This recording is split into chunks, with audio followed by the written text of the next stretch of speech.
Bueno, hoy vamos a ver un tema que para mí es una de mis pasiones y es el tema de los riesgos y de las oportunidades, porque creo que las organizaciones vamos madurando en lo que significa todo el tema de gestión empresarial y a mí siempre me gusta abordar estos temas desde una visión integral y no enmarcada solamente desde lo que significa un sistema de gestión. Lo digo porque es que a veces, independientemente de que tengamos un sistema de gestión certificado o no, implementado o no, la gestión del riesgo y las oportunidades son realmente la vida de la mejora, la vida de la evolución en una organización. Porque cuando hablamos de no conformidades, si bien es cierto, claramente las tenemos que identificar, monitorear y gestionar, pues si son muchas las no conformidades, quiere decir que estamos en una cultura reactiva. Pero si los riesgos y las oportunidades son pocas, eso no quiere decir que estemos en una buena cultura. Lo que quiere decir es que no tenemos una cultura de riesgo y no tenemos una cultura de oportunidades. Y aquí quiero darles una súper alerta, porque a nivel cultural yo me sorprendo cuando hago auditorías, cuando, bueno, nuestros clientes de outsourcing llegamos a tomar proyectos nuevos para que tercericen nosotros los sistemas de gestión y encontramos que las empresas están con certificaciones de 10, 15 años y no, o sea, los riesgos son los que analizan en el contexto del análisis del contexto y pare de contar. Y ahí es cuando yo digo, este sistema está en cuidados intensivos. ¿Y por qué está en cuidados intensivos? Porque se quedó paralizado, o sea, no está activo, no está realmente generando valor. Está como en una sinergia de cumplir lo que está documentado o realmente no hay una conexión entre el concepto de mejora y lo que la realidad de la compañía está pasando, que es muy frecuente, porque o sea, estoy segura que todos los gerentes, los directores de las compañías, todo el tiempo están mirando cómo hacer cosas nuevas y están identificando riesgos en la naturaleza de su lógica humana, pero no se conectan con la metodología que está documentada dentro del sistema de gestión. Y ahí nosotros como líderes de los sistemas de gestión tenemos que preguntarnos qué es lo que pasa y cómo lo hacemos para que la gente no se conecte. Y tiene que ver con dos razones. Primero, con una cultura latina muy de dónde está el problema y solucionémoslo y ya, y de apagar incendios y no de analizar a profundidad. Y segundo, porque no lo hacemos de una forma combinando la parte cultural y la parte técnica. Entonces, como lo decía Sonia, vamos a resolver tres preguntas que es cuáles son esos errores comunes cuando tenemos todo el tema de gestión de riesgos incorporado desde cualquier sistema de gestión, certificado o no, cuáles son esas claves para evitar caer en ellos o para pues corregirlos si hoy están cayendo en ellos y evaluar la eficacia de esa gestión. O sea, con frecuencia encuentro que no hay una claridad sobre qué considero y cómo considero si algo fue eficaz o no y las claves para evaluar la gestión actual desde la parte técnica y cultural y cómo va evolucionando mi sistema de gestión, mis criterios de evaluación del riesgo y ese equilibrio lo más, digamos, valga la redundancia, equilibrado posible. Me gusta que me pongan mucha atención con lo que les voy a decir. Entre controles y viabilidad y simplicidad del negocio, porque eso es otro reto gigante que tenemos, porque a veces nos convertimos en sistemas de gestión de riesgos súper robustos, pero le ponemos una organización a pasar aceite y a ponerla tan lenta que finalmente no genera valor. Y eso tiene que ver como con los criterios de evolución de riesgo. ¿Cuál es el top número 3 en nuestra experiencia de a hoy? Más de 820 proyectos ejecutados, más de 70 empresas confían en nosotros, sus sistemas de gestión como una alternativa integral para tercerizar la gestión de sistemas de gestión. Y en esa experiencia de esos 18 años, en todo este ecosistema de mejora empresarial y de gestión empresarial, yo puedo concluir que los tres errores son estos. El primero, no tener una claridad de cuándo una situación es realmente un riesgo y cuándo es una no conformidad.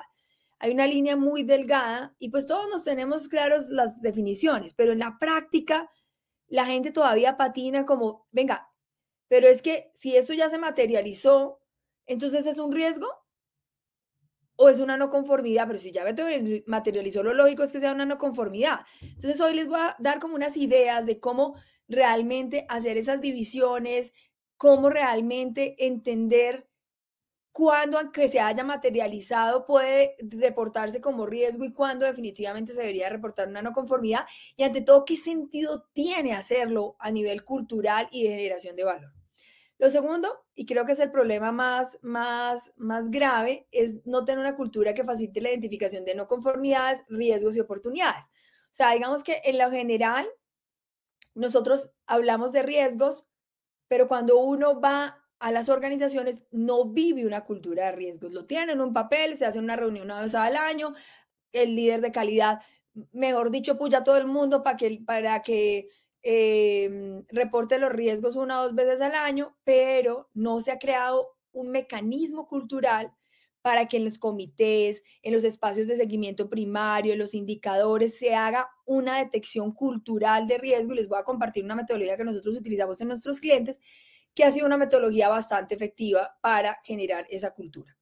Y lo tercero es describir el riesgo y oportunidades sin la guía de una fórmula de redacción. O sea, digamos, hacemos como un mix de descripción de riesgo, de causa, de consecuencia, no sabemos desglosarla, a veces, digamos, describimos el riesgo en formas de consecuencia, no de efecto de incertidumbre, o describimos son las causas, entonces hacemos como un despelote de las descripciones de riesgos. Y algo similar pasa con las oportunidades, pero en las oportunidades hay un punto bien interesante. Yo siempre tengo un lema que dice, no hay plata ni tiempo para tanta cosa. Y entonces, ¿qué es lo que le sucede a las organizaciones? Para nosotros como líderes de las áreas de mejora, de calidad, bueno, de las áreas que ustedes hoy representan, siempre las oportunidades de mejora en nuestra área va a ser lo más importante para nosotros, porque finalmente es lo que va a lograr que nuestro sistema como área se potencialice. Pero resulta que para la organización hay tantas oportunidades que finalmente puede que la de nosotros sea la menos importante o la más importante. Entonces, hay que tener un sistema de priorización lógico para el colectivo de la organización basado en el, digamos, en el equilibrio inversión y beneficio. Y ahí viene otro error muy común. Cuando hacemos auditorías, cuando implementamos sistemas de gestión, bueno, todo lo que hacemos, outsourcing, formación, siempre yo le digo a la gente cuál es la meta de éxito tangible, tangible, o sea, qué va a pasar el día que esa oportunidad genere sus frutos. Y la gente no lo describe de una forma cuantitativa real. Entonces se meten en unas inversiones impresionantes. Hemos tenido proyectos, por ejemplo, de inversiones de plataformas de CRM, bueno, de una cantidad de cosas que aparentemente el beneficio es obvio, pero no hay una forma cuantitativa de demostrar. Y después, ojo con lo que les voy a decir, hay un ruido sensacional por el tema de las resistencias al cambio que en la cultura hacen que la gente perciba que el cambio no fue bueno y empiezan a haber ataques al cambio y ahí es cuando las oportunidades fracasan porque no combinan la parte técnica y las metas de éxito y el tema de gestión del cambio. Entonces, creo que uno de los errores más comunes es eso, es no obtener claro los criterios de priorización para la empresa, sino como muy individuales, no los van calibrando, no los van ajustando en la medida en que se va madurando la evolución en oportunidades. Y lo otro es no tener una cultura que realmente facilite o que no, digamos, desmerite los resultados de las oportunidades, porque desde un inicio, ni cuando hago formatos de gestión del cambio, que usualmente son oportunidades o riesgos, o cambios que generan riesgos o que son oportunidades, o cuando hago identificación de oportunidades en la cotidianidad o en mi matriz de análisis de contexto, no estoy finalmente creando una cultura para garantizar que esa meta de éxito sea exitosa y que pueda mostrar que realmente se logra. Nuevamente, una fórmula inadecuada en la redacción de oportunidades. Entonces, para irle resolviendo estas preguntas y estos errores, voy a ir contando lo que ustedes ya saben, pero explicando las diferencias. ¿Listo? Todos sabemos que un riesgo es un efecto de incertidumbre. Puede que sí, puede que no. Todos sabemos que en la conciliación de sistemas de gestión, si conciliamos, por ejemplo, ISO 9001 o las normas de la sigla ISO con las normas colombianas, por ejemplo, en seguridad y en el trabajo todavía se habla de no conformidades potenciales, hay otras normas, digamos, locales que todavía utilizan estos términos. Entonces, en teoría, en ese enfoque era no tener ningún incumplimiento de los requisitos del cliente, la ley, la ISO o la organización.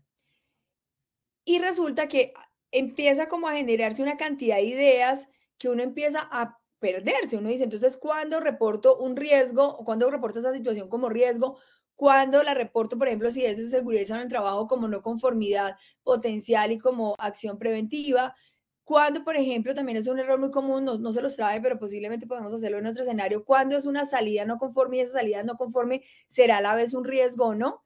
Entonces, la clave aquí es identificar la situación y el momento y la historia de esa misma situación. Entonces, ¿a qué me refiero con eso?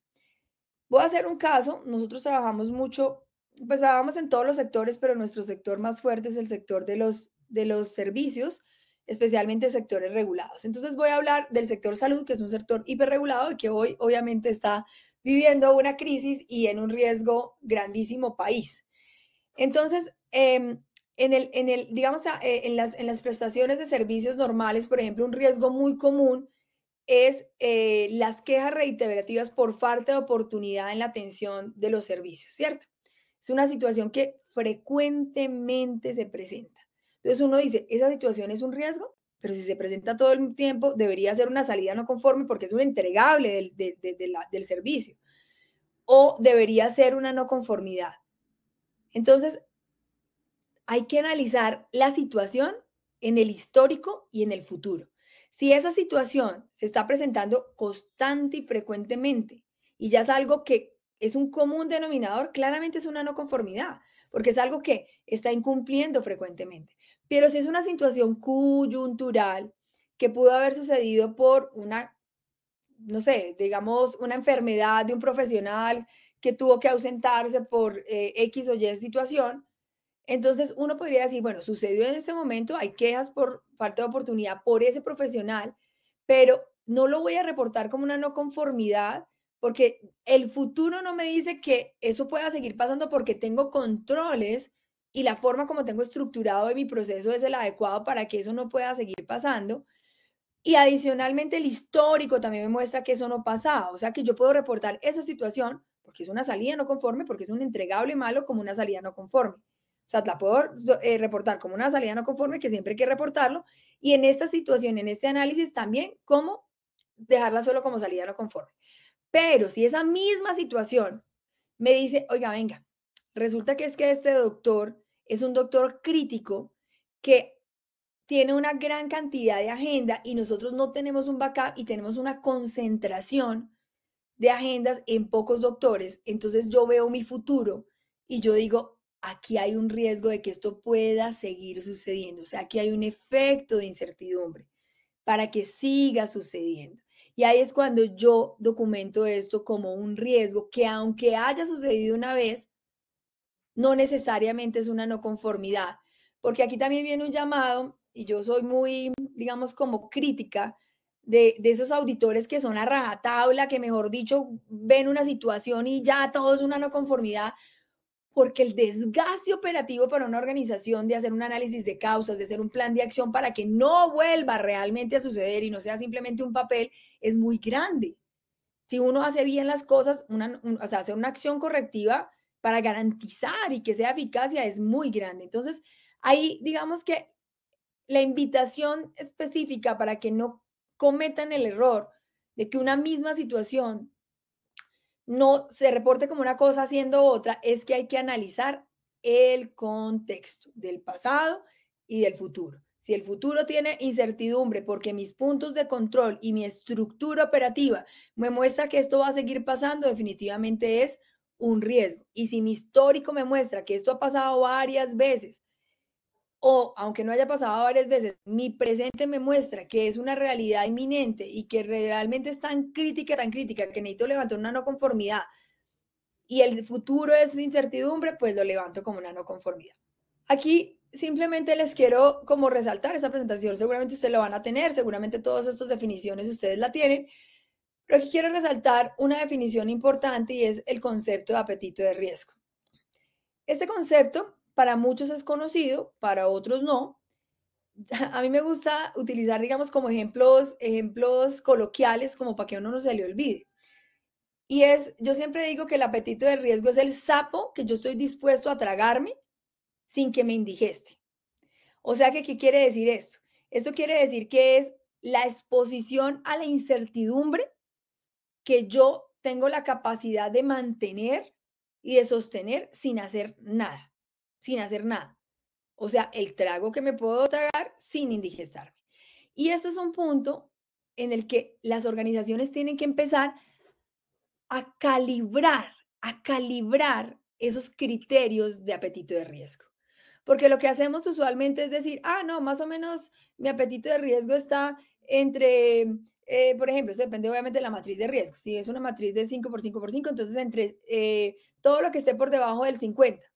Pero nunca hacemos un análisis de, por ejemplo, el impacto financiero o el impacto operativo, si esos riesgos que quedaron por fuera del apetito de riesgo se materializaran, para empezar a calibrar los criterios, porque ninguna metodología, ninguna norma me dice, bueno, algunos conceptos del sector público me dice, oiga, es que este criterio tiene que ser, por ejemplo, impacto financiero con pérdidas económicas entre el 5 y el 25, ¿no? Ustedes son los que dicen si es el 5 o el 25, si es el 30 o es el 40.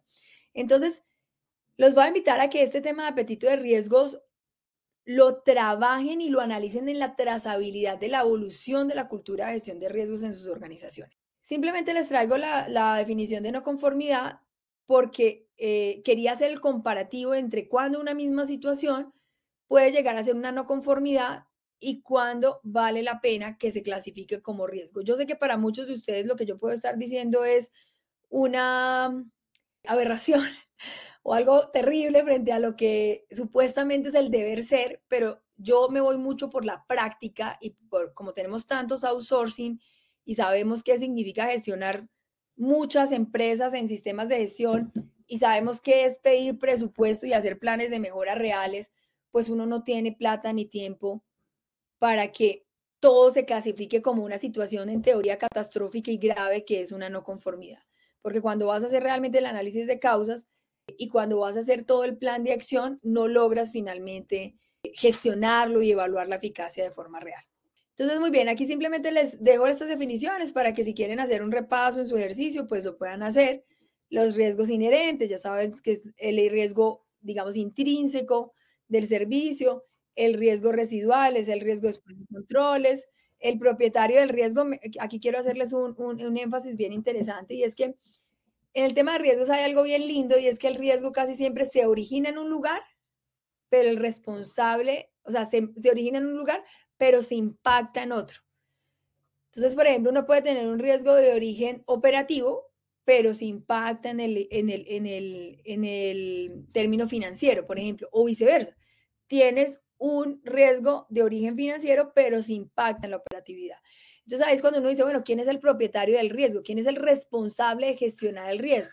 Pues el responsable de liderar es donde se origina, pero de participar para que no se vuelva a afectar y de hacer verificación y seguimiento es donde se impacta. Cuando un riesgo se materializa, no siempre, o sea, uno puede poner como el riesgo materializado como un evento de riesgo operativo, dependiendo de la clasificación de riesgos que ustedes tengan, pero esa materialización de riesgos no siempre significa que uno obligatoriamente tenga que levantar una no conformidad.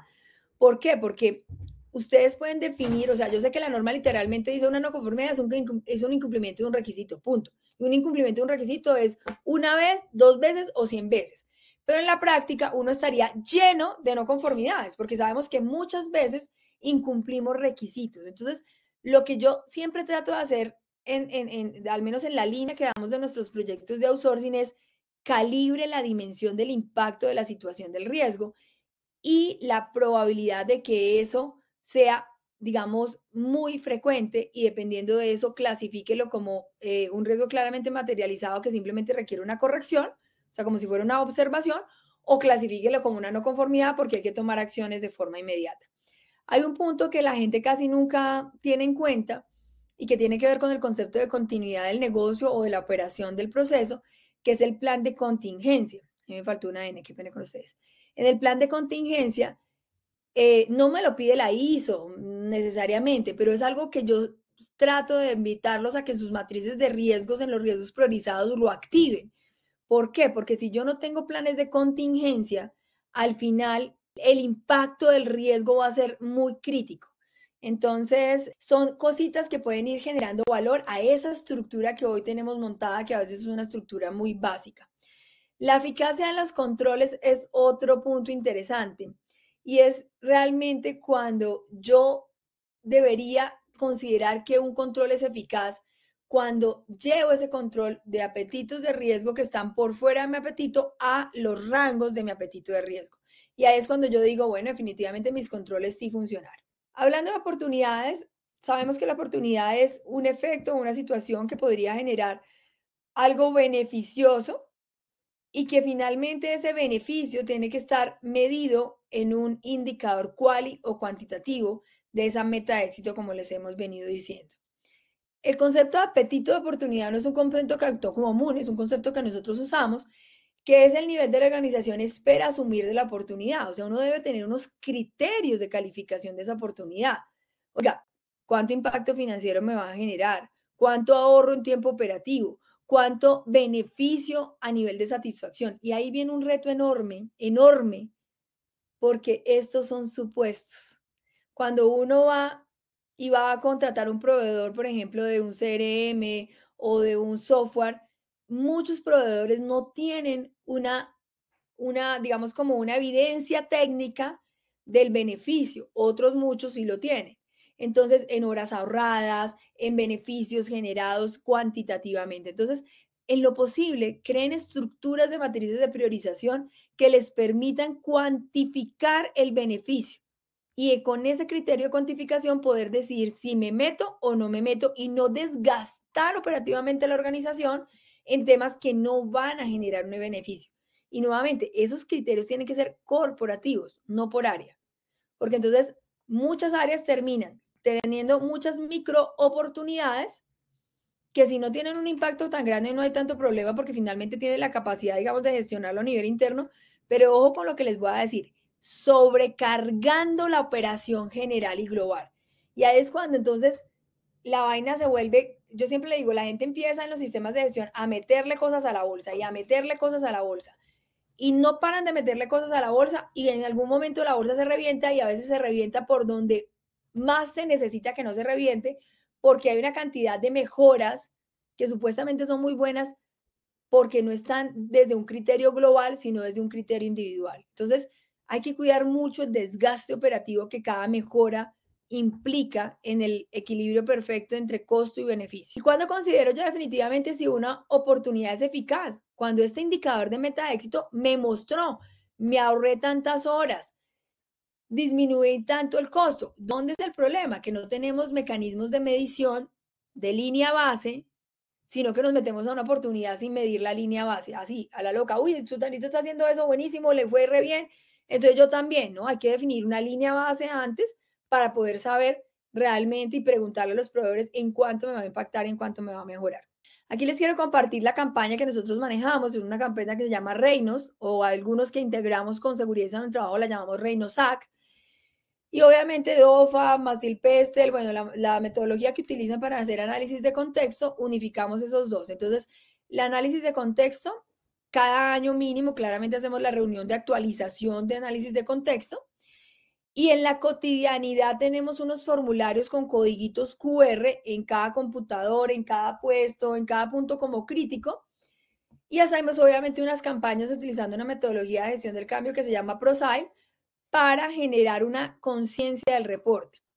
Y ese Reignos tiene algo bien particular, y es que todo el mundo sabe que es un riesgo, pero no tiene la conciencia de identificar la situación como un riesgo y de tu cabeza decir, ay, esto es un riesgo, reportémoslo. Sino que a veces pasan dos cosas a nivel cultural. Ay, esto es un riesgo, mejor no digamos nada porque me pillan y entonces me echan y me va mal. O esto es un riesgo y voy y lo comento en un comité, lo identifico, pero no lo valoro porque no tengo la cultura de ir a mala matriz a saber qué tan pesado es ese riesgo. Entonces lo valoro desde mi percepción, desde mis miedos, desde mis angustias, desde mi percepción individual y hago mucho ruido de una situación que tal vez no es tan crítica o al revés, es una situación muy crítica y no hago nada de ruido y no doy la oportunidad de saber qué tan crítico y grave es la valoración de ese riesgo. Entonces, en esas campañas, pues siempre les enseñamos a las personas cómo se redacta un riesgo y adicionalmente tenemos como un listado de riesgos comunes porque por lectura y por visualización vamos culturizando a la gente de, oiga, esta situación es un riesgo y vamos cambiando las temáticas para que no sean tantas en el formulario y pues no vayan a tener que leer 20 riesgos comunes, sino que ponemos, por ejemplo, formularios ojalá por área. Top 5 de los riesgos en el área, por ejemplo, de compras, top 5 de los riesgos en el área financiera, top 5 de los documentos de los riesgos en el área producción y se van cambiando en el formulario en donde tienen unos ejemplos de riesgos que puedes hacer clic que son los comunes y otros que claramente pues se redactan dependiendo de lo que la situación de la persona crea. Y hemos creado estas fórmulas que para nosotros son muy importantes. Estas son fórmulas Made in Praxis. Esto no lo dice ninguna norma, esto es algo que nosotros hemos identificado a través de nuestra experiencia, en donde la forma más adecuada de escribir un riesgo es la siguiente: el contexto, el efecto de incertidumbre, la consecuencia y el campo de afectación. Entonces, aquí voy a dar un ejemplo. Se evidencia que la alta dirección está iniciando negociaciones con una empresa que representa un alto volumen de servicios. Eso es el contexto. O sea, ¿qué está pasando? Tal situación. Lo que podría afectar la oportunidad del servicio, el efecto de incertidumbre. Podría, utilizo la palabra podría, o podría utilizar la palabra tiene el riesgo de. ¿Y qué es lo que pueda, o sea, cuál es el efecto de incertidumbre? Que la oportunidad del servicio se afecte. Lo que llevaría a un incumplimiento de los acuerdos de servicio o de los indicadores de oportunidad, que es la consecuencia y el campo de afectación. En este caso, uno podría complementarlo con en el servicio de urgencias, en el servicio de consulta externa, en el servicio de oncología, o obviamente personalizado a cada uno de los actores que ustedes hoy representan. Si estamos en un caso de oportunidad, entonces la fórmula es contexto más la descripción de la oportunidad más el beneficio generado. Se evidencia que las tendencias en aseguramiento de modelos digitales y privados están creciendo significativamente, lo que podría convertirse en una opción de prestar servicios diferentes a los servicios de las EPS y aseguradoras tradicionales, generando nuevas fuentes de facturación. Claro, esa es la forma como yo redacto la oportunidad. Cuando yo ya me voy a la matriz, yo ya tengo que cuantificar cuál podría ser un estimado de eso y eso toma tiempo. Pero la pregunta que yo siempre le digo a los empresarios y a toda la gente y a los gerentes y a los directivos es, ¿qué toma más tiempo? Y meterme en una oportunidad hacia la loca pensando que es muy buena porque al vecino le fue bien o echar numeritos e investigación unas 2 o 3 semanitas, unas horitas a la semana para calibrar bien si ese beneficio realmente va a ser el adecuado o no. O sea, estamos muy acostumbrados a tomar decisiones muy emocionales y muy de lo que hace el vecino. En el análisis, entonces ya viene todo el ejercicio de plasmar cuáles son las causas de la falla, los efectos de la falla, que a mí me gustan mucho, a mí no me gustan, digamos, como esas matrices de riesgos tan generales, en donde simplemente dice el efecto o el impacto, pues es que el impacto puede ser en muchos aspectos. Nosotros casi siempre los ponemos en financieros, operativos, legales, reputacionales, y hay, pues como trabajamos tanto en el sector salud, seguridad del paciente. Pero este de seguridad del paciente, pues podrían obviarlo si no son del sector. ¿Cuál es, por ejemplo, en el caso, digamos, de las causas? Es muy importante describir las causas reales, o sea, porque es que a veces uno como que está en automático, ah, no, por tal cosa, pero entonces tiene que ir a averiguar el área, si eso sí está pasando, si no está pasando, cada cuánto pasa, o sea, cuál es la situación real de lo que está sucediendo. Recordemos que los impactos financieros obviamente son los que afectan las facturaciones, el patrimonio, la rentabilidad. Entonces, en los criterios que ustedes construyan o que tengan en las plantillas de matrices, traten de calibrar muy bien. Por ejemplo, tengo un caso de un cliente que es un outsourcing en sistemas de gestión de calidad, que es una empresa de inversiones, tiene unos patrimonios significativos y digamos, los criterios eran afectación en la facturación. Realmente, digamos que la facturación de ellos no era algo crítico, lo crítico de ellos era el patrimonio y los montos tenían que ser muy grandes porque el valor era muy grande. Entonces hay que aprender a hacer como ensayitos de esos criterios de calibración para ver realmente sí que me va a quedar priorizado, porque me pueden pasar dos cosas, o que todo me quede priorizado o que nada me quede priorizado. A nivel operacional, recordemos que es lo que afecta a la operación, lo que la enlentece o genera reprocesos o la para. Y a nivel legales, pues todo lo relacionado con enjuiciamientos, multas, sanciones, etc. A nivel reputacional, está relacionada con la imagen de la compañía o la marca. Y a nivel de seguridad del paciente, pues todo el tema relacionado con seguridad del paciente, incidentes, eventos adversos. Bueno, para quienes están en el sector lo entenderán un poco mejor. La evaluación entonces de los riesgos puede ser ponderada. Por ejemplo, yo puedo evaluar el impacto dependiendo de mi tipo y mi modelo de negocio.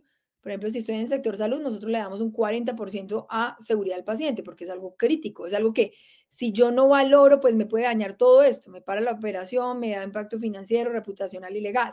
Si estoy en otro sector, seguramente va a pesar más el financiero, pero nuestra recomendación es que los impactos tengan un peso operativo. Y la frecuencia, pues sí son los criterios típicos de probabilidad de ocurrencia del modo de fallo. Entonces, aquí hay algunos criterios y algunos ejemplos, por ejemplo, de cómo yo puedo cambiar un poco estos criterios. Por ejemplo, impacto de facturación y rentabilidad menor al 1 o menor al 5, entre el 20, entre el 50, e ir calibrando estos aspectos, que es lo importante del ejercicio. Cuando hablamos de, digamos, como de ese cálculo del riesgo inherente, pues todos saben que es el promedio del impacto por la probabilidad y pues me da la calificación de riesgo inherente y pues después de que yo ya hago todo el ejercicio de evaluación de los controles, ya me da todo el ejercicio de riesgo residual. Y aquí me quiero centrar y es en el concepto de los controles. En los controles hay un punto muy interesante y lo he debatido con algunos colegas que también trabajan mucho en el tema de riesgos y es, oiga, venga, ¿qué tan controlatitis tenemos que ser y qué tan no controlatitis? Porque estamos acostumbrados a que todo error, pum, control, pum, control, pum, control. Y resulta que el pum, control, control, control, control me va generando una robustez que me vuelve inoperante, ineficiente y poco ágil. Entonces, por eso es tan importante la calibración personalizada de los criterios de calificación de riesgos para definir finalmente mi apetito de riesgo. Entonces, los controles aquí, yo puedo definirlos en predictivos, preventivos, reactivos, bueno, lo que ustedes quieran. Pero lo más importante son dos cosas. Lo primero es que el control le pegue a la causa real de mi empresa. Como yo ya he ido y he validado que realmente sí está pasando eso y esa es la causa por la que lo está pasando, pues el control que me va a servir es el que me le va a pegar a esa causa. Con frecuencia encuentro, digamos, controles que sí son controles, pero no tienen nada que ver con la causa. Entonces uno se pregunta y dice, venga, ¿mantenemos este control o no lo mantenemos? El que no tiene nada que ver con la causa. Hay que evaluar. Hay que evaluar si ese control es eficiente, es impactante, y eso tiene que ver con los criterios de calidad del control.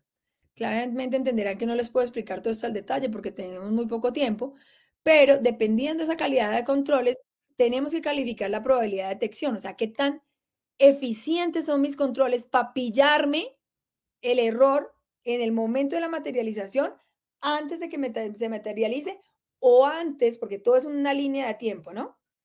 Antes de que se materialice, en el momento de la materialización o durante la materialización, pero todavía no ha llegado a al efecto de la falla o a la competencia o el impacto. Los impactos no son inmediatos, toman una línea de tiempo y los controles pueden ser preventivos para que no se materialice, predictivos para que me alerten antes del impacto o pueden ser reactivos, que ya que hice, y es el plan finalmente de contingencia para que no nos moramos todos. Aquí digamos que nosotros en una misma matriz clasificamos el NOW, es que es el nivel de atracción de las oportunidades, es una sigla que nosotros utilizamos, y el nivel, digamos, de probabilidad de ese riesgo con el riesgo residual después de los controles.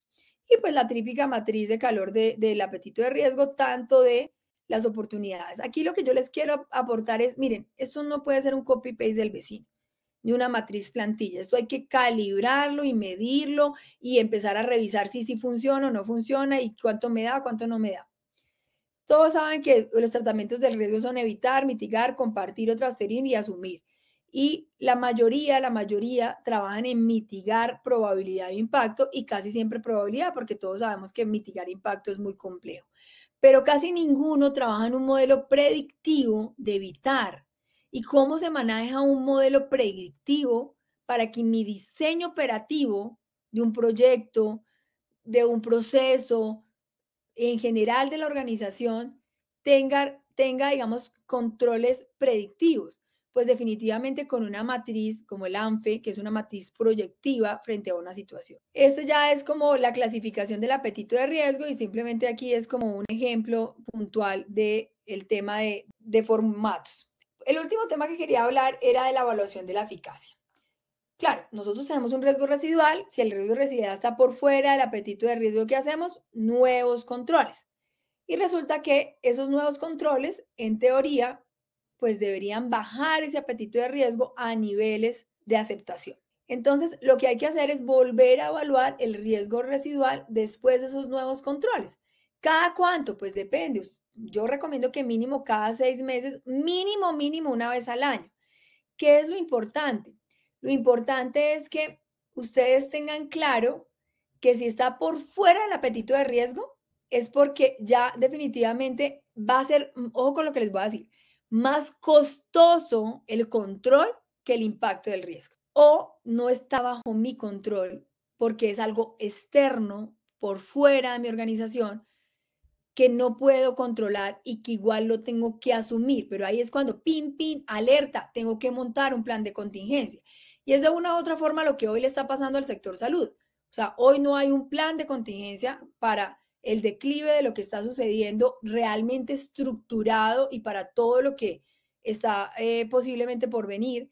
Y ahí es donde está el pánico escénico que tenemos todos en el sector. Y qué pena que les nombre, pero pues es un tema no, mediático y que nos afecta a todos como pacientes y como seres humanos, pero hoy no hay un plan de contingencia que por intervención o por, pues ya no la aprobaron, pero pues si se hubiese aprobado por aprobación, hubiese una transición lógica para prestar unos servicios bajo una fluidez tan segura como todos como ciudadanos esperaríamos. Entonces, este tema, digamos, de la evaluación de la eficacia, quítense de la idea y de la cabeza de que es que siempre la tengo que meter en el apetito de riesgo porque eso no va a pasar. En la realidad es que hay muchas cosas que van a estar por fuera del apetito de riesgo y que yo no voy a hacer más porque me sale más caro hacer algo que comerme ese sapo, me va a indigestar más la solución que comerme ese sapo y lo que tengo que hacer son planes de contingencia en caso de que eso se materialice. Eso es básicamente como lo que les quería presentar hoy. Espero haberles aportado un poquitico más como desde el punto de vista de la cultura, de ese enfoque estratégico de la visión con la que queremos ver los riesgos. Entonces, nada, los escucho en los últimos 10 minutos como me ha pedido Kawa que lo hagamos. Muchas gracias, Diana. Y Gloria nos dice, en el ejercicio de riesgos se evaluó nuevamente los riesgos del año anterior, ¿sería un buen ejercicio o debe ser riesgos nuevos por cada año? Mira, Gloria, ¿yo qué te sugiero? Uno siempre tiene que evaluar los riesgos que están por fuera del apetito de riesgo, siempre, porque finalmente son los que tú estás gestionando. Y tú no puedes dejarlos de evaluar y de monitorear, así hayas estado por fuera del apetito de riesgo y hayas decidido asumir, por lo que te acabo de decir, que los controles son más caros o menos costo eficientes que asumir el riesgo o porque definitivamente es externo y no los puedes gestionar.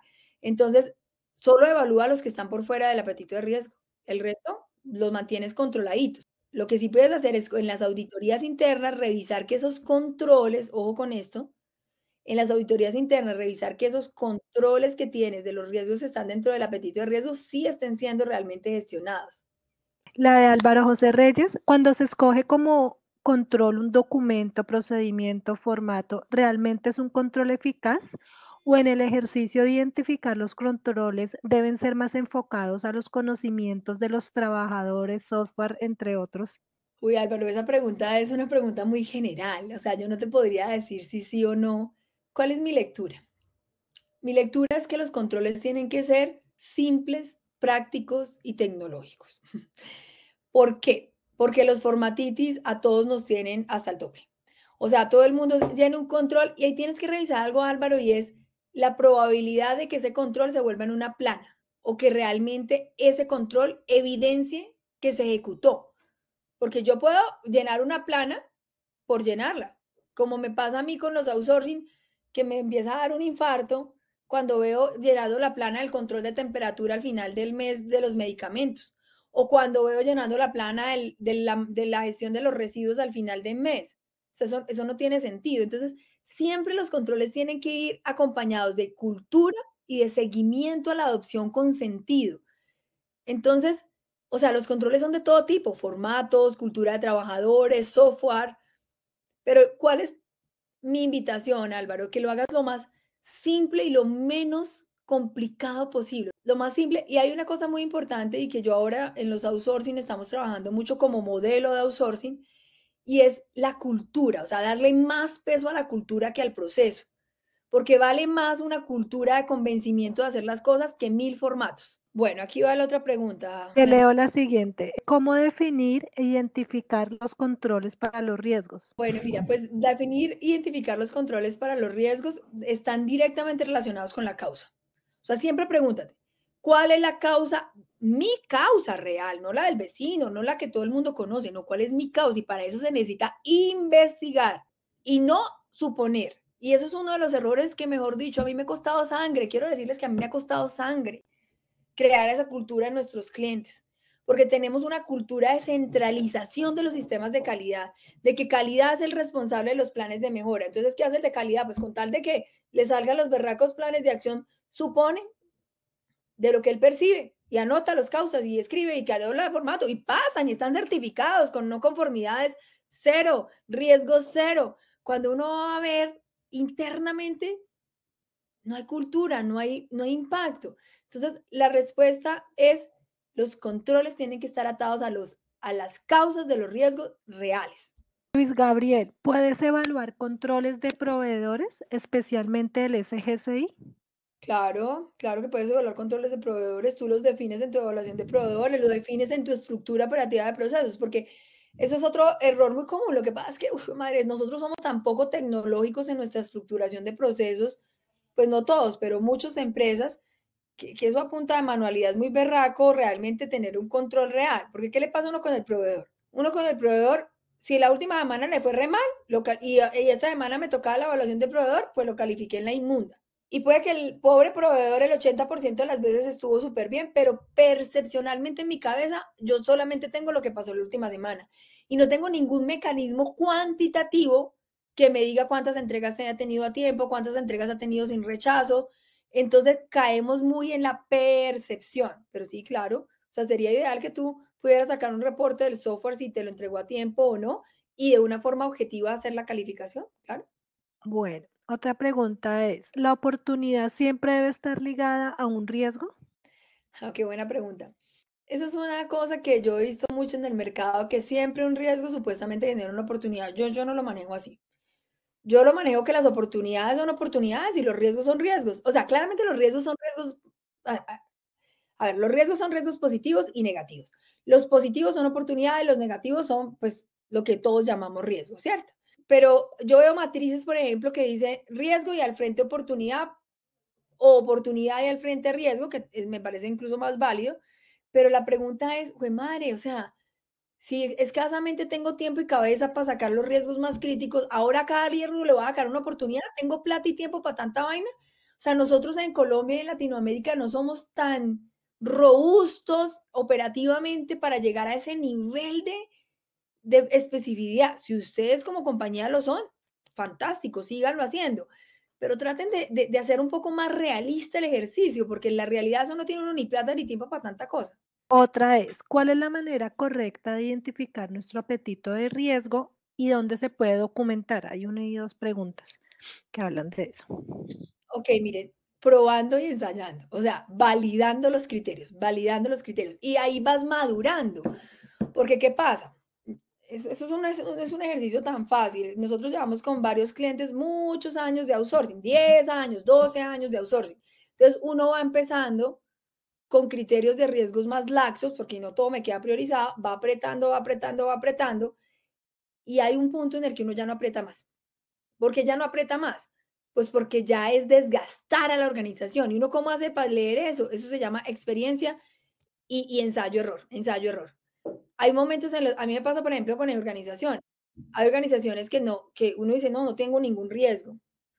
Y entonces el gerente dice, pero ¿cómo no vamos a tener riesgos? Y pues es que todos están dentro del apetito. Ah, bueno, entonces yo le digo, listo, doctor, yo le cambio los criterios. Y cambiamos los criterios y hacemos la matriz y nuevamente la evaluamos y salen otros 50 riesgos, pero son riesgos que no son críticos, no son significativos. Entonces, ¿para qué carajos los tengo que poner? ¿Para qué me estreso? No. En cambio, en la operatividad, en la cotidianidad, es donde sí salen los riesgos reales y críticos, no en el escritorio. Y por eso el REINOSAC, por eso el código QR, por eso el desarrollo de la cultura para que lo respondas. Qué pena contigo, Lurbin y Mauricio, pero no te puedo decir específicamente cuál es el mínimo. Eso es un tema digamos, de evolución en la madurez del riesgo. Claro, el apetito de riesgo tienes que dejarlo documentado en el procedimiento, porque es el criterio para que tú priorices o no y pongas controles. Bueno, aquí voy a unir varias porque ya pues estamos sobre el tiempo, entonces nos preguntan como la diferencia entre los controles y los planes de tratamiento. Miren, para mí realmente es lo mismo. Lo que pasa es que, o sea, los planes de tratamiento de riesgos, sí, no es lo mismo. A ver, hay controles que son temporales y hay controles que son permanentes, ¿sí? ¿De qué depende un control temporal? De la situación y el contexto en el momento. Por ejemplo, el ejemplo que les estaba dando de la oportunidad de citas en el sector salud de un médico que se enfermó. Pues, ¿cuál es mi control? Tener un médico de vaca que yo pueda llamar rápidamente para que me cubra una oportunidad de un médico en caso de enfermedad. Eso es un control que yo tengo permanentemente para lograr eso. Pero pueden haber controles, por ejemplo, que yo diga, no, venga, es que definitivamente esto es una situación que es coyuntural porque en este momento, por decir algo, tenemos un pico respiratorio y entonces en ese pico respiratorio todo el mundo está enfermando y entonces no la voy a tener siempre, no voy a pagar siempre un doctor extra, la voy a pagar sobre los picos respiratorios. Entonces, eso, o sea, los tratamientos de riesgos son las acciones que tú haces para mitigar un riesgo y esas acciones no necesariamente siempre son controles porque los controles son puntos que detectan, previenen o alertan, bueno, detectan o alertan lo mismo, que se materializa un riesgo. Y yo puedo tener un plan que solamente lo hago una vez para estructurar mejor el proceso, pero no necesariamente es una acción que mantengo permanentemente durante el proceso. No, yo sé que no es tan fácil de entender, me tocaría sentarme y hacerte una estructura y un ejemplo que si quieres me puedes escribir al correo, yo ya se los voy a escribir acá y mi teléfono y me pueden decir, mira Diana, quiero que me pongas esto en un ejemplo práctico. ¿Listo? Listo. Diana, y para cerrar, porque es que esta la preguntaron varias veces, es ¿cuál es la manera correcta de calificar un control? Hay muchos criterios de calificación, si está documentado, si está socializado, si está implementado, pero para mí la mejor forma de calificar un control, porque para mí un control existe si está documentado, implementado y evaluado. Si no, no existe. A mí no me sirve para nada un control documentado, pues ¿qué para qué? Si está documentado e implementado, pero no evaluado, no tengo ni idea si me sirve o no me sirve. Entonces, realmente la forma en como nosotros usualmente evaluamos el impacto es en cuánto me disminuye la probabilidad y el impacto, suponiendo el hecho de que está implementado y evaluado. Si no está implementado, yo ni siquiera lo pongo como control. O sea, sí le pongo, se cuenta con el documento de tal cosa, pero si yo no tengo una evidencia de que ese documento está implementado, para mí es el primer paso del planear del control, o sea, no está haciendo ningún efecto real. ¿Listo? Espero pues haberles como resuelto un poquito de las dudas. Fue un placer para mí haber compartido algo de nuestro conocimiento en estos 18 años que llevamos en transcurrir de gestiones de riesgos en muchos sistemas de gestión y contarles que estoy abierta, que me escriban en mi correo. Yo funciono mejor por WhatsApp, o sea que si mejor me quieren escribir mejor por WhatsApp porque tengo miles de correos y a veces no los leo todos. Me encanta resolver preguntas, me encantan los retos, así que como dicen por ahí, pongámosle que los construimos juntos. Un abrazo, bye bye.